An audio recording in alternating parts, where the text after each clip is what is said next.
ನಮಸ್ಕಾರ ಸ್ನೇಹಿತರೆ, ಎಲ್ಲರೂ ಹೇಗಿದ್ದೀರಾ? ಎಲ್ಲರೂ ಆರೋಗ್ಯವಾಗಿದ್ದೀರಾ ಅಂದ್ಕೊಂಡಿದ್ದೀನಿ. ನಾನು ಸಹ ಆರೋಗ್ಯವಾಗಿದ್ದೀನಿ ಸ್ನೇಹಿತರೆ. ತೆಂಗಿನಕಾಯಿ ಯಾಕಪ್ಪ ತೋರಿಸ್ತಾ ಇದ್ದೀನಿ ಅಂದರೆ, ನೋಡಿ, ನಾವು ದೇವಸ್ಥಾನಕ್ಕೆ ಹೋಗಿರ್ತೀವಿ, ಮನೆಯಲ್ಲಿ ಸಹ ತೆಂಗಿನಕಾಯಿ ಅಡುಗೆಗೂ ಬಳಸ್ತಾ ಇದ್ದೀವಿ. ಈ ತೆಂಗಿನಕಾಯಿಯಿಂದ ನಾವು ಮನೆಯಲ್ಲಿ ಧೂಪ ಹಾಕುವುದು ಹೇಗೆ ಅಂದ್ಕೊಂಡು ಹೇಳಿ ತೋರಿಸ್ತಾ ಇದ್ದೀನಿ. ಮೊದಲು ಈ ತೆಂಗಿನಕಾಯಿನ ಒಡೆದು ಅದೇನು ಹಸಿ ಕೊಬ್ಬರಿ ಇರುತ್ತಲ್ಲ ಅದನ್ನೆಲ್ಲ ತೆಗೆದು ಬಿಡ್ತೀನಿ. ನೋಡಿ, ಈ ರೀತಿ ಚಿಪ್ಪು ಬೇಕು. ಈ ಚಿಪ್ಪನ್ನು ಏನು ಮಾಡ್ತೀವಪ್ಪ ನಾವು, ನಮ್ಗೆ ಎಷ್ಟು ಬೇಕು ಅಷ್ಟೇ ಇಟ್ಕೊಳ್ಳಿ.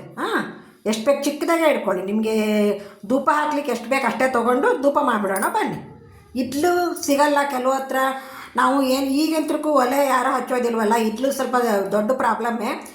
ನಾವು ಬೇಕಿತ್ತು ಅಂತಂದರೆ ಇಸ್ತ್ರಿ ಅಂಗಡಿಗೆ ಹೋಗಿ ಮೊದಲೆಲ್ಲ ಇಸ್ಕೊಂಬರ್ತಿದ್ವಿ. ಈಗ ಅವರು ಸಹ ಕರೆಂಟ್ ಇಸ್ತ್ರಿ ಪೆಟ್ಟಿಗೆಯಿಂದ ಅವರು ಸಹ ಕರೆಂಟ್ನಿಂದ ಮಾಡ್ತಾ ಇದ್ದಾರೆ.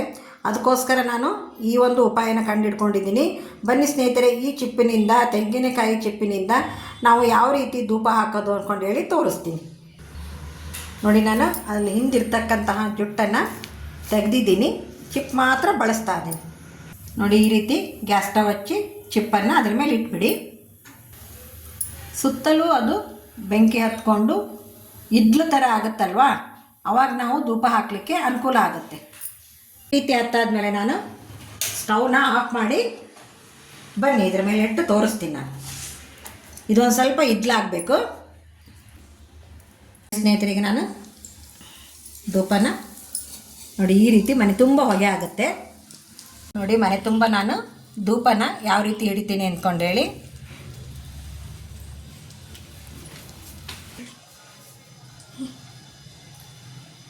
ಈ ರೀತಿ ಮನೆಯೊಳಗೆಲ್ಲ ನಾವು ಧೂಪ ಹಾಕಿದೆ ಅಂತಂದರೆ ಮನೆಯಲ್ಲಿರ್ತಕ್ಕಂಥ ನೆಗೆಟಿವ್ ಎನರ್ಜಿ ಹೋಗ್ಬಿಡುತ್ತೆ. ನೋಡಿ, ಹೊರಗಿನ ಬಾಗಿಲು ಹಾಗೆ ಹೊಸ್ತಿಲಿಗೂ ಸಹ ನಾನು ಧೂಪನ ತೋರಿಸ್ತಾ ಇದ್ದೀನಿ. ನೋಡಿ ಸ್ನೇಹಿತರೆ, ಈ ಒಂದು ಟ್ರಿಕ್ ಬಳಸೋದ್ರಿಂದ ನಮ್ಮ ಮನೇಲಿರ್ತಕ್ಕಂಥ ನೆಗೆಟಿವ್ ಎನರ್ಜಿ ಹೋಗುತ್ತೆ.